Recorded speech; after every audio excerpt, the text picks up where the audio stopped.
Amém. Os irmãos podem se assentar. Estava com saudade dos irmãos também, e eu prometo a vocês que eu não vou ficar contando coisas da minha viagem aqui, da viagem do grupo que foi para Israel, porque eu quero que você tenha a oportunidade também, quem sabe, de sonhar com isso, vivenciar isso, mas eu quero compartilhar no início, ou antes da leitura do texto que faremos, que está em Atos dos Apóstolos, capítulo 4, Atos dos Apóstolos, capítulo 4, que será uma breve meditação em função da ceia do Senhor que nós teremos daqui a pouquinho. Eu quero compartilhar algumas poucas realidades desta caravana, desta peregrinação espiritual à Terra Santa, Israel, Jerusalém, algumas delas que têm a ver com o texto que nós vamos ler, exatamente porque esta viagem, ela abre um leque de possibilidades de leitura da Bíblia, e você começa a enxergar tanto o Novo Testamento e o Antigo Testamento com muito mais vivacidade, porque para os irmãos terem uma ideia, em Jerusalém, num contexto que eu creio que é um pouco menor de 50 quilômetros quadrados, num cenário, um ambiente, você encontra muitas cenas bíblicas, num espaço muito reduzido e muito pequeno, para vocês terem uma ideia de uma distância que comparadamente seria da PIB de Cuiabá, deste templo aqui, até a prainha, por exemplo,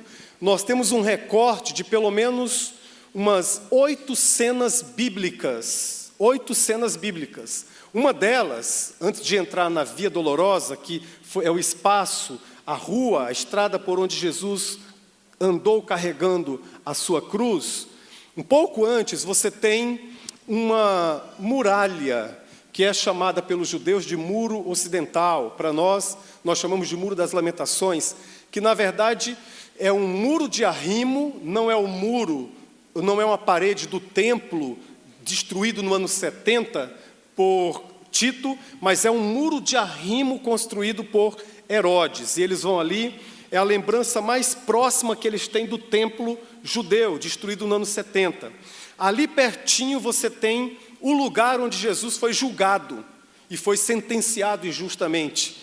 E o lugar também onde Pedro e João, no texto que nós vamos ler daqui a pouquinho, o mesmo lugar, o Sinédrio, diante do qual Pedro e João também tiveram que prestar contas e foram sentenciados e presos nesse primeiro momento. A sensação que o grupo teve é uma sensação dupla. A primeira sensação é de que Jerusalém, em especial, respira Deus. Há uma oração para tudo, há uma bênção para tudo. Nós entramos no apartamento do hotel, você tem uma lembrança de Deus, é a Mezuzá, que tem ali o Deuteronômio capítulo 6, versículo 4. Ouve, ó Israel, o Senhor nosso Deus é o único Senhor.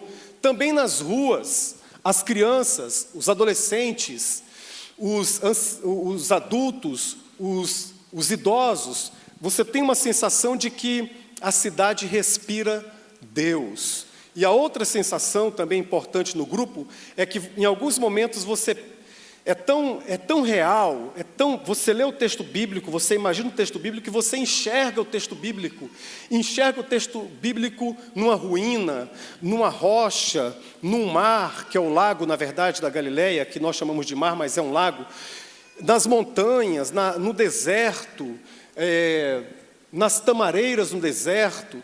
Você tem a sensação, às vezes, de estar caminhando sobre as páginas da Bíblia, em Jerusalém especialmente, nas páginas do Novo Testamento.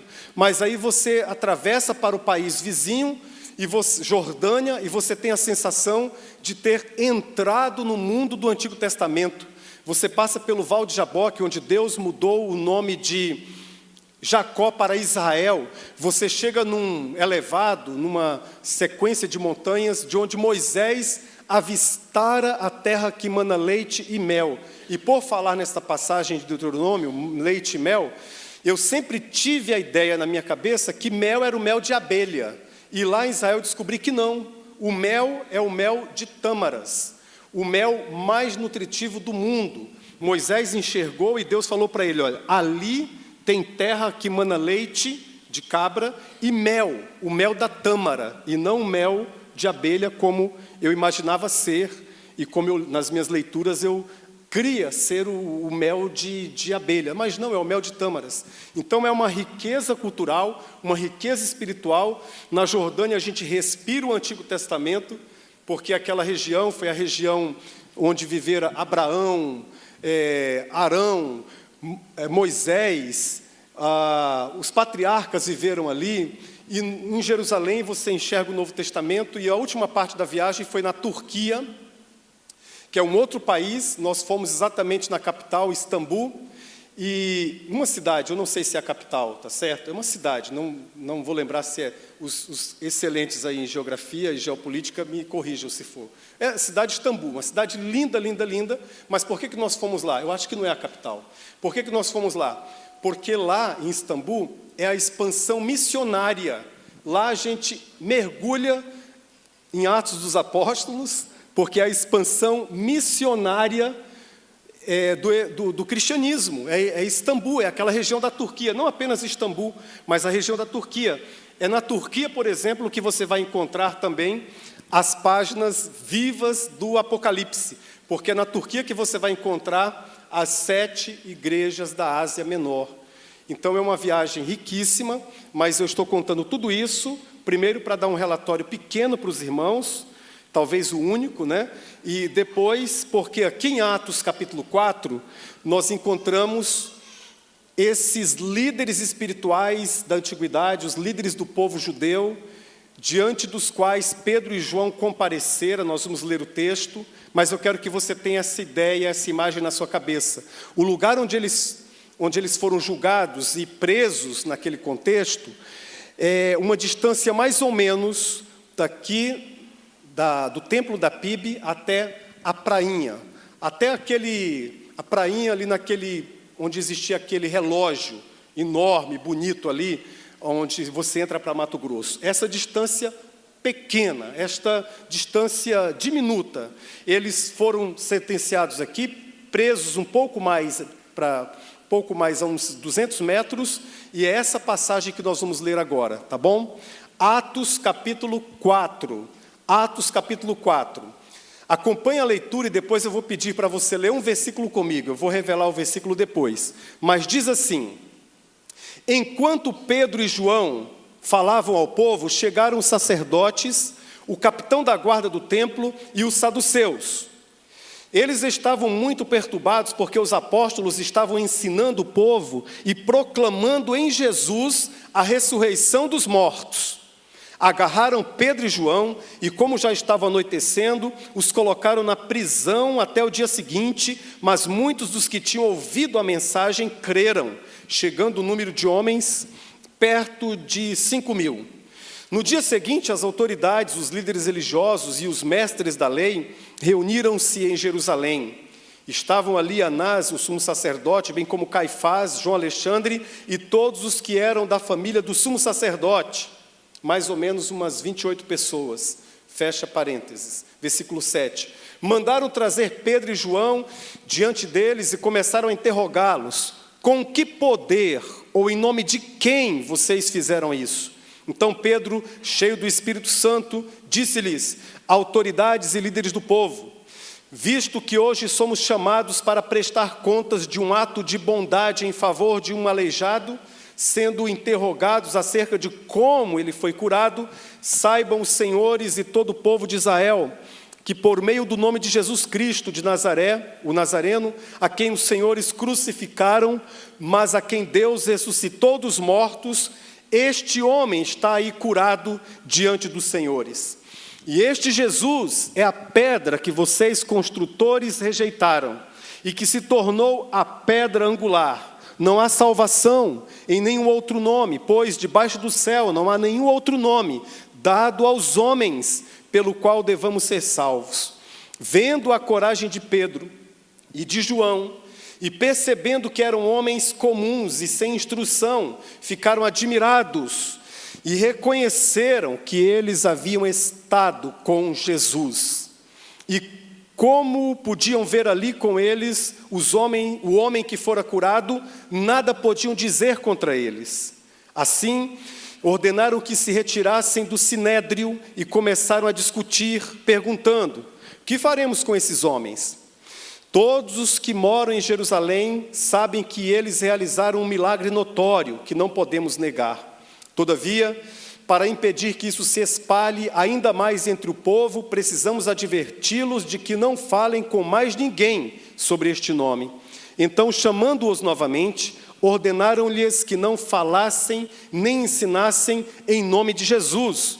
Mas Pedro e João responderam: julguem os senhores mesmos, se é justo aos olhos de Deus obedecer aos senhores e não a Deus. Pois não podemos deixar de falar do que vimos e ouvimos. Depois de mais ameaças, eles o deixaram ir. Não tinham como castigá-los, porque todo o povo estava louvando a Deus pelo que acontecera. Pois o homem que fora curado milagrosamente tinha mais de 40 anos de idade. Quando foram soltos, Pedro e João voltaram para os seus companheiros e contaram tudo o que os chefes dos sacerdotes e os líderes religiosos lhes tinham dito. Ouvindo isso, levantaram juntos a voz a Deus, dizendo: ó soberano, tu fizeste os céus, a terra, o mar e tudo o que neles há. Tu falaste pelo Espírito Santo, por boca do teu servo, nosso pai Davi. Por que se enfurecem as nações e os povos conspiram em vão? Os reis da terra se levantam e os governantes se reúnem contra o Senhor e contra o seu ungido.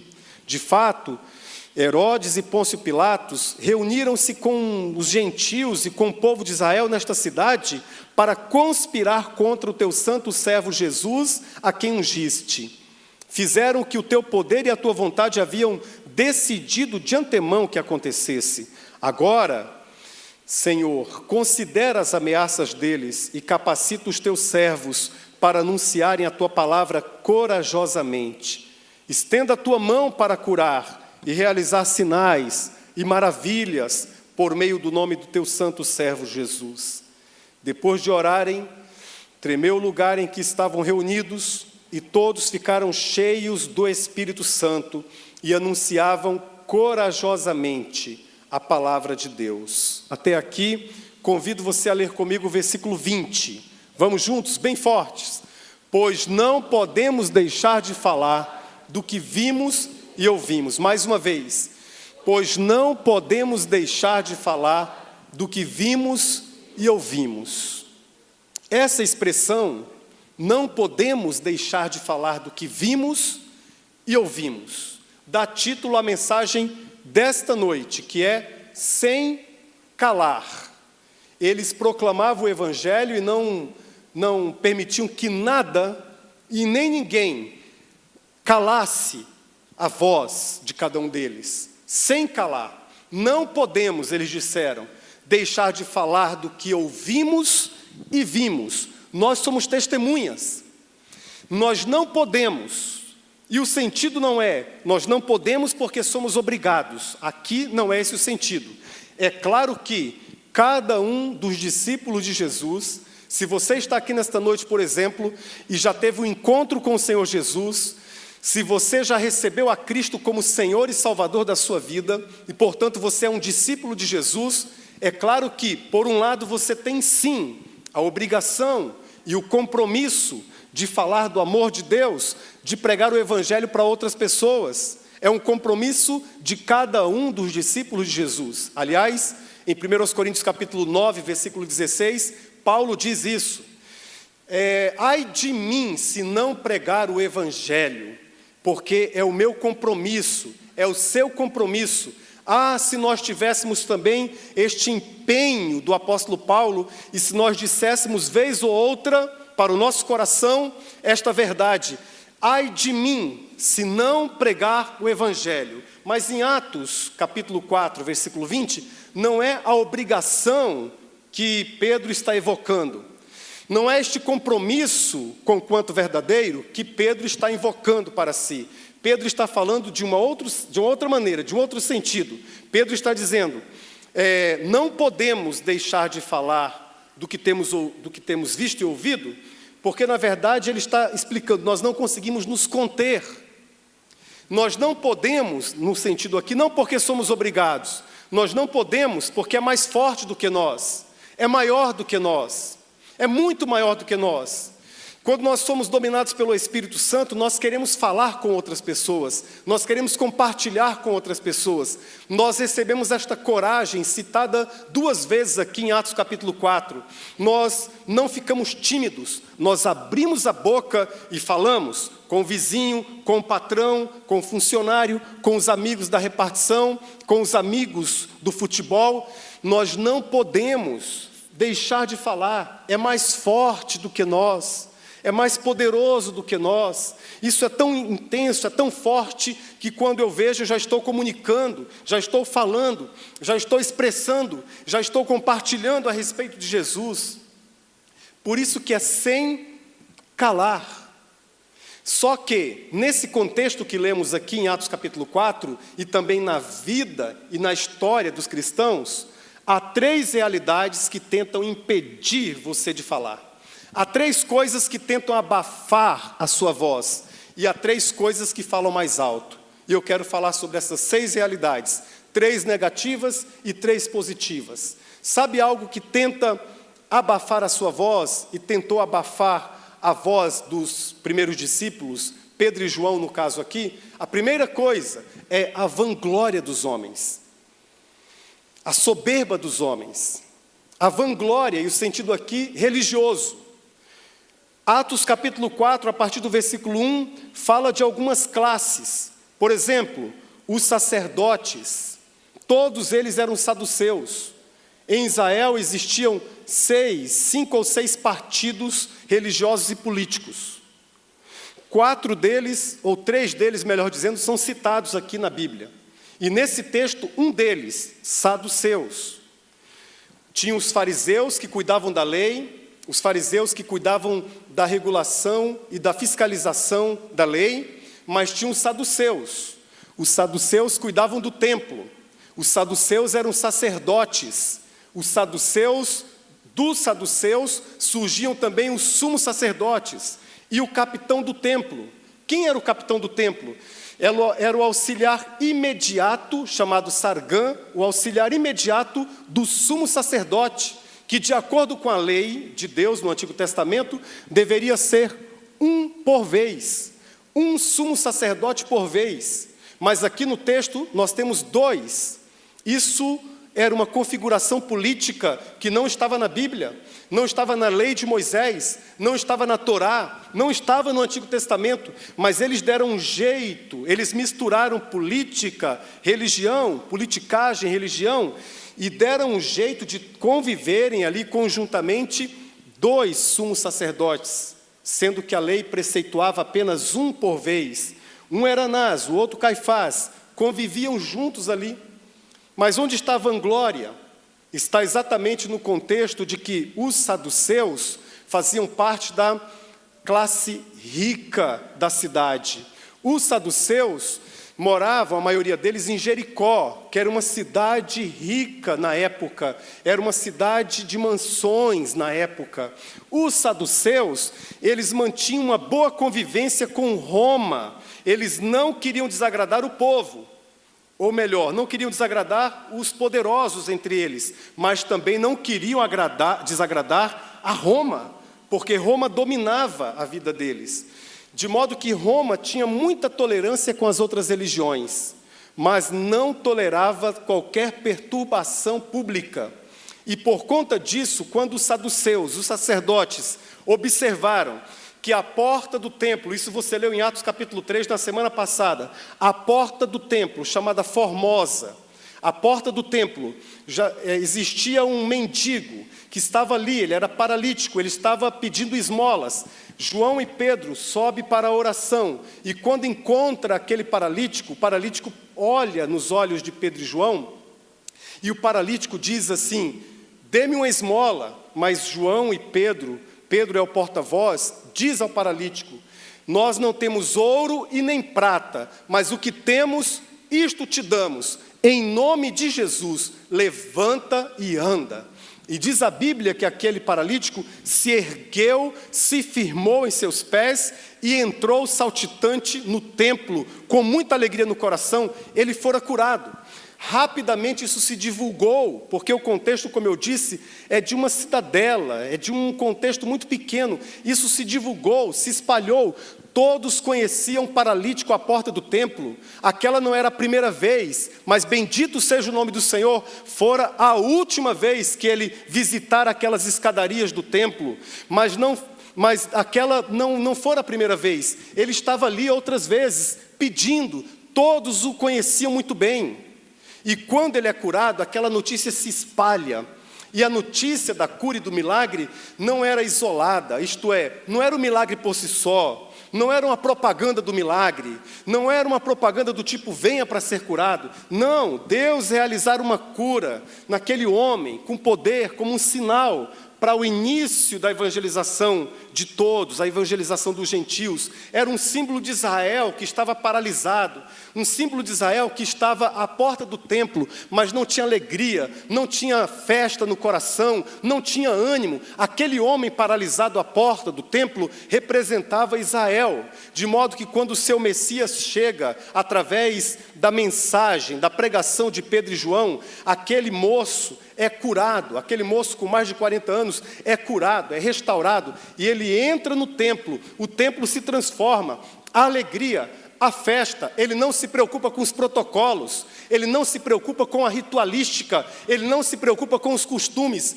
ele tem apenas um sentimento no coração, alegria, muita alegria. Assim a religião deveria comunicar alegria, mas não comunicava. Mas na vida daquele homem tinha paz, tinha alegria, tinha contentamento. A notícia se espalha, chega no Sinédrio, e o Sinédrio fica preocupado.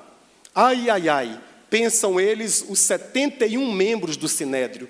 O Sinédrio era composto por 71 membros, e o de número 72 era o sumo sacerdote, que era uma espécie de ex-ofício. Ele podia participar de todas as reuniões do Sinédrio, quantas ele quisesse. Ele era um ex-ofício, qualquer momento ele poderia participar. Chega a notícia no Sinédrio, e o Sinédrio manda chamar Pedro e João. Que história é essa? O que aconteceu? Mas Pedro e João levaram o paralítico, ou ex-paralítico, juntamente com eles. E contra fatos não há argumento. Eles podiam falar de Pedro, de João, eles podiam falar qualquer coisa contra a mensagem, mas ali estava alguém que fora curado, que fora restaurado, alguém que eles conheciam, mas agora estava andando, estava feliz, com um novo estilo de vida.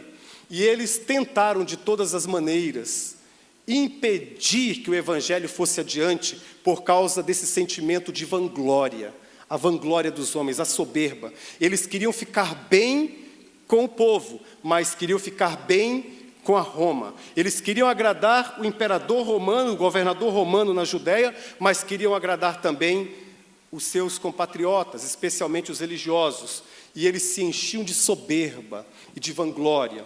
Estes saduceus e também os fariseus, quando se referiam ao povo, eles chamavam-no de ralé. Eles eram cheios de vanglória.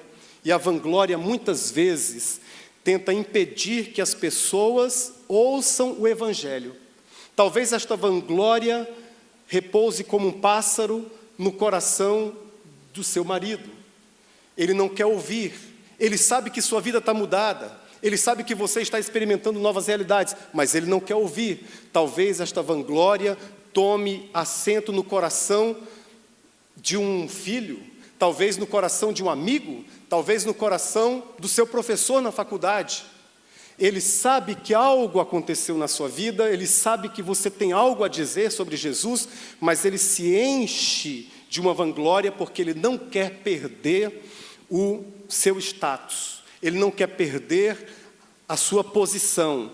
Ele tem medo do que os outros vão dizer e do que os outros vão pensar. Então, de um certo modo, tenta abafar a voz dos discípulos, tenta abafar a voz dos cristãos. Os saduceus, por exemplo, conquanto fossem sacerdotes, tinham o coração seco, o coração vazio, o coração sem vida, porque os saduceus não acreditavam em nada que era sobrenatural. Os saduceus não acreditavam, por exemplo, em ressurreição. Os saduceus não acreditavam em anjos e no ministério dos anjos. A carta aos Hebreus nos diz no capítulo 1, versículo 7, que os anjos são espíritos ministradores para servir aqueles que hão de herdar a vida eterna. Os saduceus não acreditavam em vida após a morte, não acreditavam. Os saduceus não acreditavam no céu. Mas então o que eles estavam fazendo pregando, o que eles estavam fazendo ensinando, o que eles estavam fazendo representando o povo diante de Deus, o que eles estavam fazendo? Eles mantinham, por causa da vanglória, uma posição. A vanglória faz isso. A vanglória tenta abafar a voz do Evangelho. A zombaria dos homens também em forma de preconceito, porque no texto que nós lemos, os membros do Sinédrio ficam assustados e a Bíblia deixa claro o flagrante preconceito deles, porque eles observam o seguinte: como é que eles podem falar com tanta coragem? Como é que eles podem falar com tanta ousadia, sendo tão simples e não tendo estudado? Eles não são conhecedores da lei, eles não estão na academia, mas eles falam com tanta autoridade, com tanto poder. Em outras palavras, a Bíblia denuncia este preconceito no coração deles. E também o preconceito nos nossos dias tenta abafar a voz dos cristãos. Muitos nos nossos dias dizem o seguinte: se você virou evangélico, se você entregou sua vida a Jesus, se você é um crente em Jesus, é porque você é bitolado, é porque fizeram lavagem cerebral com a sua vida, é porque você está fanático, agora só quer saber de ler a Bíblia. Vejam, só quer saber de ler a Bíblia. E esses comentários surgem entre os seus amigos, entre os seus familiares não crentes, surgem lá na faculdade que você frequenta. Preconceito, o preconceito que existia aqui, foi denunciado pela Bíblia, existe até os dias de hoje. Mas você com a sua vida vai dizer para este, para aquele e para aquele outro que não fizeram lavagem cerebral em você. Não, você não se tornou fanático. O que aconteceu é que você entregou sua vida a Jesus e você foi cheio do Espírito Santo de Deus. Você é tomado do Espírito Santo de Deus e, portanto, o preconceito tenta abafar sua voz, mas você não vai deixar de falar do que você tem ouvido e visto a respeito do que Deus tem feito na sua vida. Bendito seja o nome do Senhor. Mas é uma realidade. Uma outra realidade são as ameaças dos homens. Para nós aqui no Brasil, isso está muito distante. Para eles aqui, diz a palavra que eles foram ameaçados. Versículo 18. Então, chamando-os novamente, ordenaram-lhes que não falassem nem ensinassem em nome de Jesus. Ordenaram-lhes. Essa palavra ordem te lembra alguma coisa? Sim, nos lembra Mateus capítulo 28, versos 18 a 20. É uma outra ordem. Aqui essas autoridades do povo judeu ordenaram-lhes que ficassem de bico calado, que não falassem nada sobre Jesus, que não ensinassem nada sobre Jesus. Mas a questão é que em Mateus capítulo 28, versos 18 a 20, tem uma outra ordem, não de autoridades religiosas, mas do Filho de Deus. Não de sacerdotes, mas do nosso sumo sacerdote Jesus. Ali próximo a Betânia, antes da sua ascensão aos céus, Jesus disse, versículo 18, Mateus 28, toda a autoridade me foi dada nos céus e na terra. Portanto, ide, fazei discípulos de todas as nações, batizando-as em nome do Pai, do Filho e do Espírito Santo, ensinando-os a guardarem todas as coisas que eu vos tenho ordenado. E eis que estarei convosco todos os dias, até a consumação dos séculos. As autoridades religiosas agora disseram, nós damos uma ordem a vocês, parem de falar. Mas ecoava nos ouvidos daqueles primeiros discípulos a ordem de Jesus, não parem de falar, falem por todo o mundo, por todos os lugares, para todas as pessoas. Os líderes religiosos judeus diziam, Pedro, João, parem de falar, se calem. Mas eles ouviam a voz no coração, não parem, não se calem, vocês não podem parar de falar do que têm visto e ouvido. Aí eu lembrei de uma cena que eu vi nessa viagem agora, passando pelas Tamareiras, numa região parecida com o nosso semiárido nordestino, uma região desértica. As tamareiras, elas produzem o mel da tâmara. Quando é que elas produzem? Quando chega a época da colheita, elas vão crescendo mais um pouco, vão inchando, e quando elas não se contêm mais, elas expressam aquele mel. O mel surge dessa capacidade que a tâmara tem de não se caber em si mesma, de não se conter. Essa é uma bela metáfora para nós os cristãos. Quanto mais cheio de Deus, quanto mais cheio da palavra, quanto mais cheio do Senhor, mais você sente vontade de expressar o que há de melhor em sua vida, e o que há de melhor em sua vida se chama Jesus de Nazaré. Ele é o melhor de Deus e, portanto, é o melhor de Deus em nós e na nossa vida. Isso nós temos que expressar. No nosso país, a gente não vivencia as ameaças, mas eles experimentaram ameaças. Vocês não podem falar, calem a boca. No verso 20, no versículo 19, mas Pedro e João responderam: julguem os senhores mesmos, se é justo aos olhos de Deus obedecer aos senhores e não a Deus. E no verso 21, depois de mais ameaças, eles os deixaram ir, porque não tinham como castigá-los, porque todo o povo estava louvando a Deus pelo que acontecera com o paralítico. Ameaças na nossa nação brasileira, graças a Deus, nós não vivenciamos, mas eles vivenciaram. E as três realidades positivas são elas: o poder da identificação, porque aqueles homens do Sinédrio perceberam no versículo 13, que você pode acompanhar na sua Bíblia aí, algo maravilhoso. Perceberam, vendo, eles viram a coragem de Pedro e de João, e percebendo que eram homens comuns e sem instrução, ficaram admirados. A expressão é: e reconheceram que eles haviam estado com Jesus. E reconheceram traz o sentido de eles foram obrigados a reconhecer. Era tão forte a experiência deles com Jesus, o testemunho deles com Jesus, que eles foram forçados a reconhecer. Eles não reconheceram voluntariamente. Eles não reconheceram porque quiseram. Eles não reconheceram porque de repente o coração amoleceu.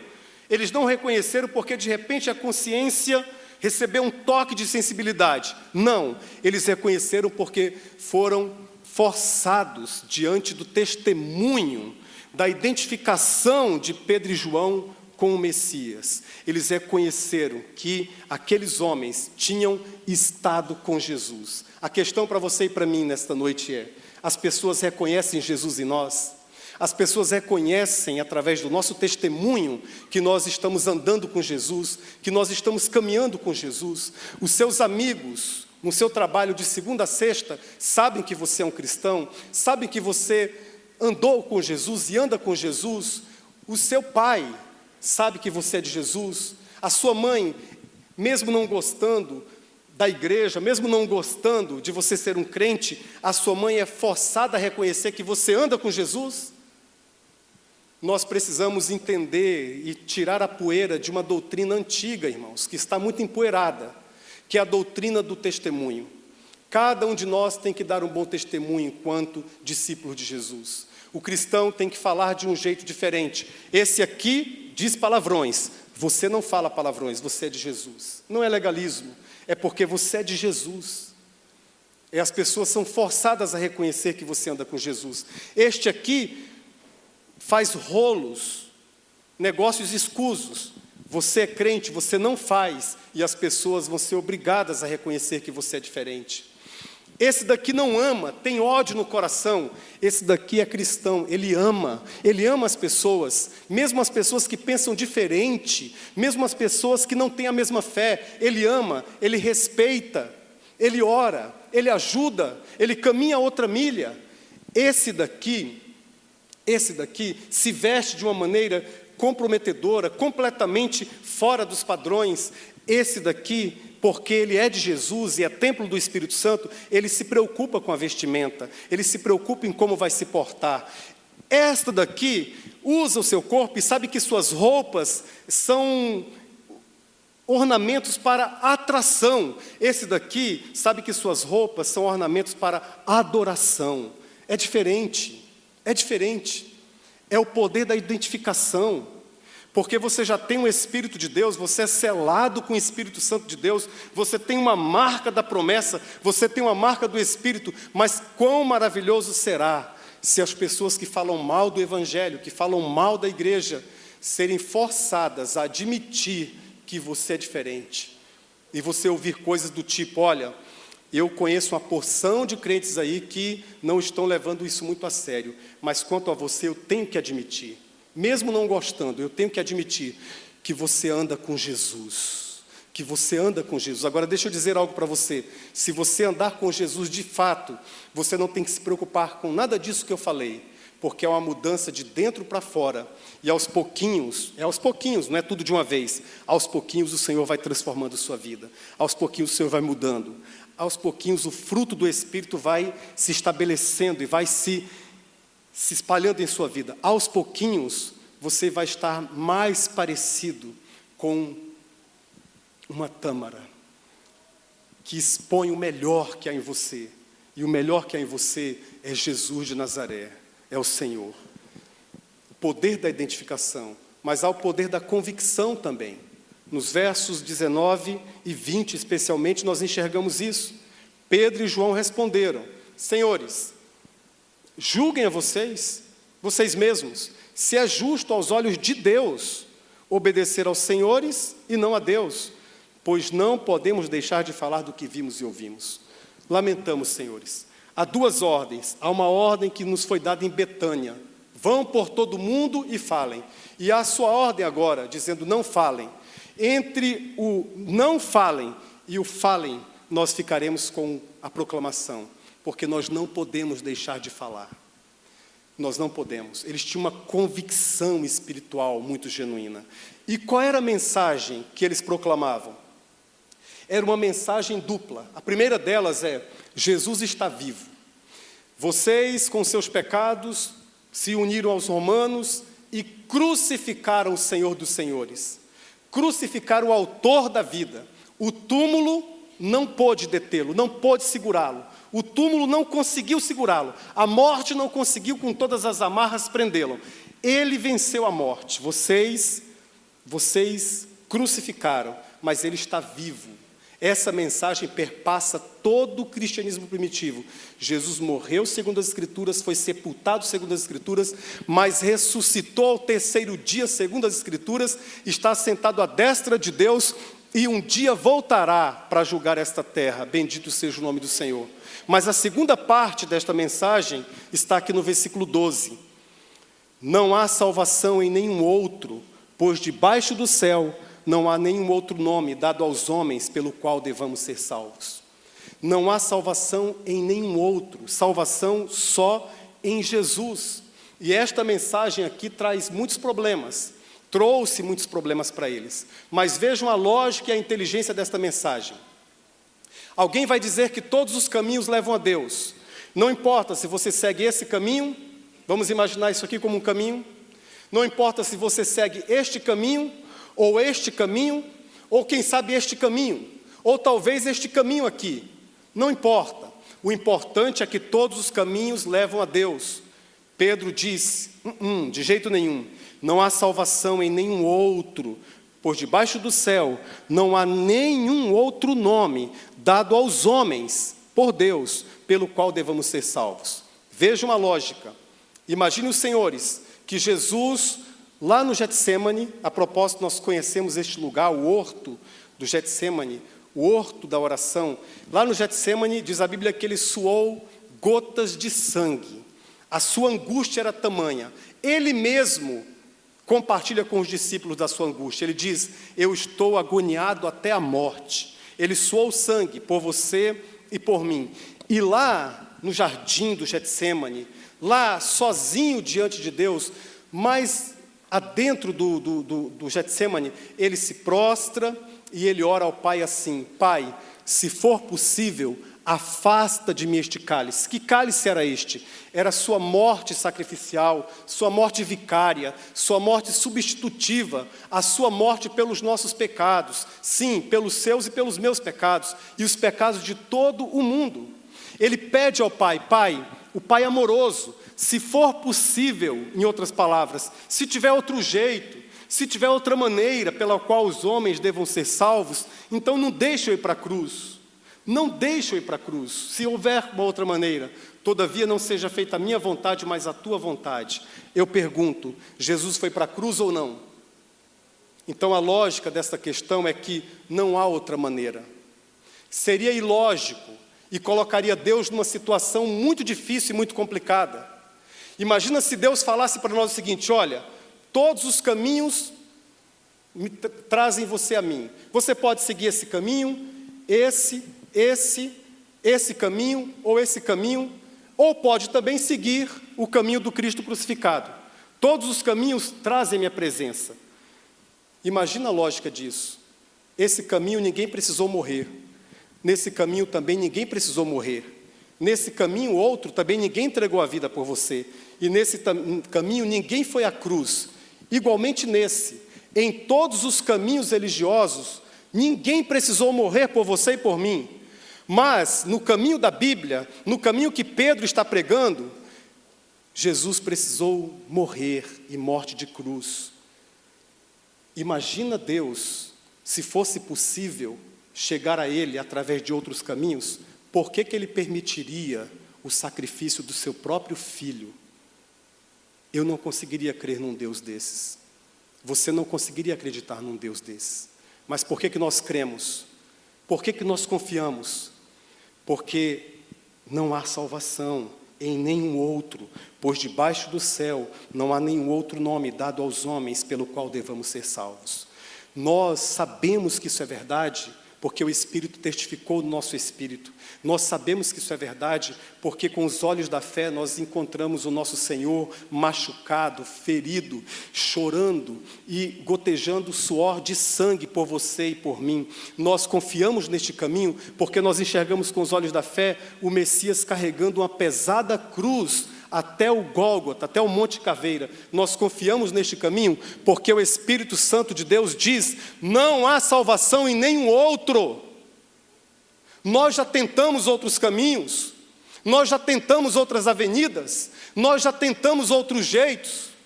Eu tentei outras formas, outras maneiras, até o dia que o meu coração entendeu e eu, prostrado na presença de Deus, compreendi que só Jesus, e mais uma vez eu repito, só em Jesus há salvação. Essa é a coisa que precisa ser proclamada. E eles proclamaram isso, com convicção. E finalmente o poder da oração. Aqui eu não vou comentar muito, mas eu quero que vocês vejam que oração linda e tão diferente às vezes das nossas orações egoístas. Quando, verso 23, quando foram soltos, Pedro e João voltaram para os seus companheiros e contaram tudo o que os chefes dos sacerdotes e os líderes religiosos lhes tinham dito. Parênteses, é tão legal na igreja a gente ter com quem contar e para quem contar quando a gente passa por apuros e dificuldades. E eles contaram tudo para aquele grupo de cristãos. Verso 24, ouvindo isso, levantaram juntos a voz a Deus, dizendo, olha só, quando eles ouviram a injustiça que Pedro e João sofreram, quando eles ouviram que eles foram ameaçados, eles não se revoltaram, eles não entraram em desespero, eles não ficaram tristes, diz a palavra que eles oraram. Ó soberano, tu fizeste os céus, a terra, o mar e tudo que neles há. Tu falaste pelo Espírito Santo, por boca do teu servo, nosso pai Davi. Por que se enfurecem as nações e os povos conspiram em vão? Os reis da terra se levantam e os governantes se reúnem contra o Senhor e contra o seu ungido. De fato, Herodes e Pôncio Pilatos reuniram-se com os gentios e com o povo de Israel nesta cidade para conspirar contra o teu santo servo Jesus, a quem ungiste. Vocês estão percebendo até aqui que a oração deles não é sobre eles mesmos, é sobre Jesus. Eles falam um pouquinho e colocam Jesus no meio, eles falam mais um pouquinho e colocam Jesus no meio. A oração tem que ser sobre Jesus e não sobre nós apenas. De fato, verso 28, fizeram que o teu poder e a tua vontade haviam decidido de antemão que acontecesse. Olha o verso 29, agora, Senhor, considera as ameaças deles e capacita os teus servos para anunciarem a tua palavra corajosamente. Eles não pedem o fim das ameaças, eles não pedem o fim da perseguição, eles pedem capacidade para falar, capacidade para testemunhar, eles pedem mais coragem, eles pedem mais ousadia. Estende a tua mão para curar e realizar sinais e maravilhas por meio do nome do teu santo servo Jesus. Em outras palavras, eles estão dizendo: Senhor, nós vamos falar, mas o nosso trabalho termina aí. Nós vamos proclamar, mas o nosso trabalho finda aí. Há algo que nós podemos fazer, que é falar, mas há algo que só a tua mão pode fazer, que é curar, restaurar, realizar milagres, abençoar, salvar vidas, restaurar casamentos. Isso só o Senhor pode fazer. Eles oraram pedindo que o Senhor ratificasse, confirmasse a pregação com sinais e maravilhas. Que oração poderosa, o poder da oração. Diante do problema, diante da dor, diante da angústia, eles não oraram para: Senhor, que isso acabe logo, Senhor, me tira desse problema, Senhor, me tira dessa dificuldade. E eles tinham muitas lutas e muitas dificuldades. Mas eles oraram pedindo a mão de Deus. Que oração poderosa. Assim também nós temos que orar: Senhor, eu vou falar com meu cunhado que ainda não conhece ao Senhor. Agora nas férias eu quero conversar com ele. Estenda a tua mão, faça algo, Senhor. Senhor, eu vou falar com meu marido no próximo final de semana. Eu quero ter um tempo com ele. E nós temos falado de tantas coisas nesses últimos 20 anos, mas no próximo domingo eu quero falar com ele a respeito do teu Filho Jesus Cristo e da salvação que é possível a ele. Estenda a tua mão.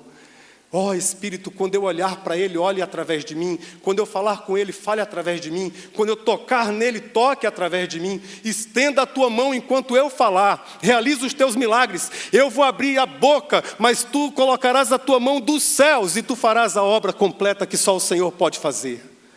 Senhor, eu vou falar com aquele meu amigo agnóstico que não crê, não sabe ainda se crê, mas o coração dele está inquieto, está perdido. Senhor, quando eu falar com aquele meu amigo, estenda a tua mão. Irmãos, eu quero terminar dizendo isso para você. Nós precisamos parar de confiar muito em nossas mãos. É um símbolo para aquilo que a gente faz. A gente precisa parar de confiar muito naquilo que eu vou fazer. Eu vou fazer. E a gente precisa aprender a confiar mais nas mãos de Deus. Nas mãos do Senhor. Porque só as mãos dele, só as mãos do Senhor podem mover o coração das pessoas e mostrá-las esta verdade. Quem nos convence desta verdade não é nenhum argumento humano, é o poder de Deus, simbolizado aqui pela mão de Deus.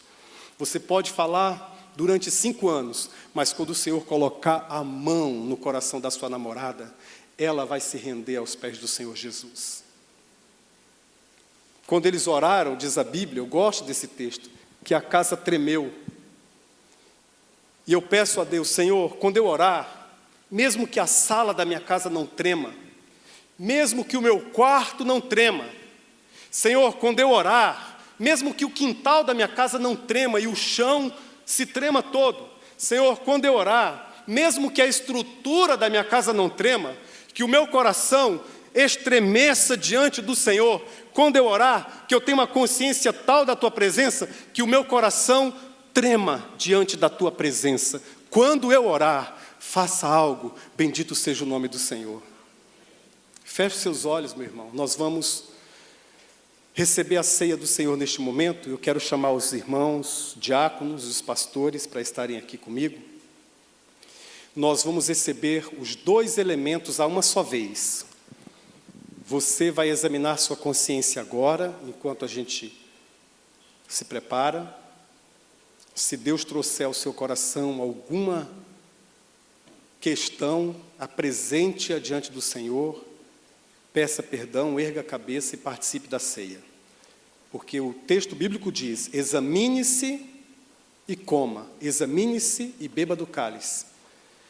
Porque a mesa do Senhor é pela graça, não é pelo mérito humano. A mesa do Senhor é um convite para que olhemos o Evangelho sintetizado desta mesa. O pão simboliza o corpo de Jesus partido na cruz por nós. O sangue, o cálice representa o sangue de Jesus que inaugura o novo e vivo caminho. Examine-se e participe. Mas algo que eu quero pedir para você examinar também é se os seus lábios estão abertos ou fechados. Se os seus lábios estiverem fechados, peça a Deus para que este poder te capacite a testemunhar do amor de Deus.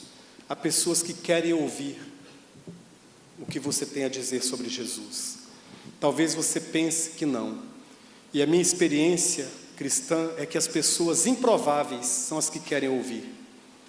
Na faculdade, quando eu estudava na UFMT, tinha um amigo profundamente crítico, com uma crítica ácida.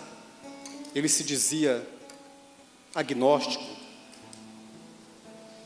Os outros que eu julgava serem maleáveis, eu começava a falar, eles viravam as costas, eu sempre inventava uma desculpa e um outro compromisso. Esse, que tinha muitas dificuldades com a Bíblia, muitas dificuldades com a revelação, sempre queria conversar um pouco mais, até o dia que ele entregou a vida dele a Jesus. Na minha cabeça, ele seria o último da fila, mas o Senhor fez dele o primeiro. Os últimos serão os primeiros. Talvez você pense que o seu primo seja o menos provável de ouvir, mas a alma dele clama pelo que você tem a dizer. Então talvez você precisa pedir nesta noite poder do alto, capacidade do alto. Não confie nas suas mãos, confie na mão do Senhor, na mão de Deus.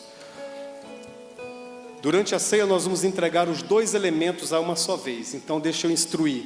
Você vai se colocar em pé, e quando você receber o pão e o cálice, você vai se assentar, somente após isso, porque você vai receber os 2 de uma só vez. Assentando-se, espere pelos demais, e quando todos estiverem servidos, nós celebraremos a ceia do Senhor em mais uns minutos. Vamos colocar em pé.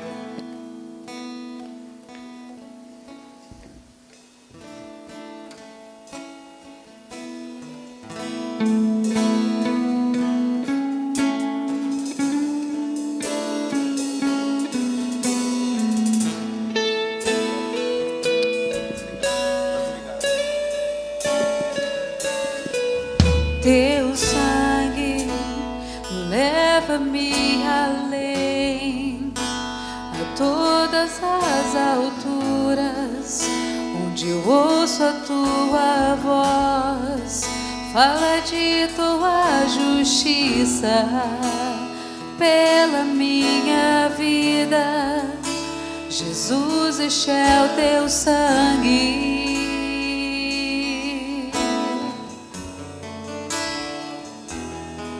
Tua cruz mostra a tua graça, fala do amor do Pai, que prepara para nós um caminho para Ele, onde eu posso me achegar somente pelo sangue.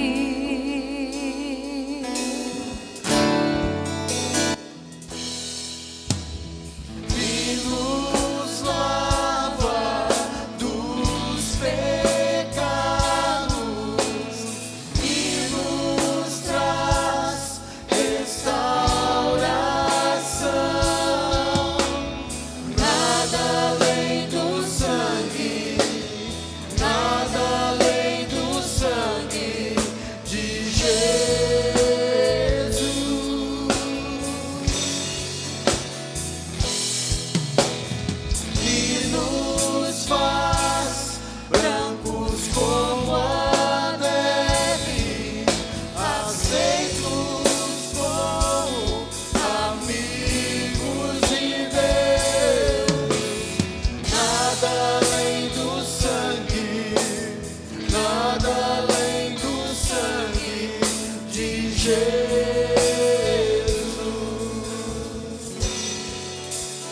cruz mostra a tua graça, fala do amor do Pai, que prepara para nós um caminho para Ele, onde eu posso me achegar. somente pelo sangue.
que a neve,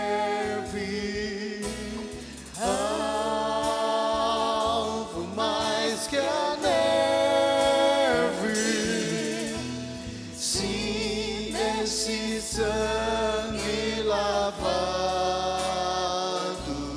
mais alvo que a neve sei. Alvo mais que a neve, alvo mais que a neve. Sim, neste sangue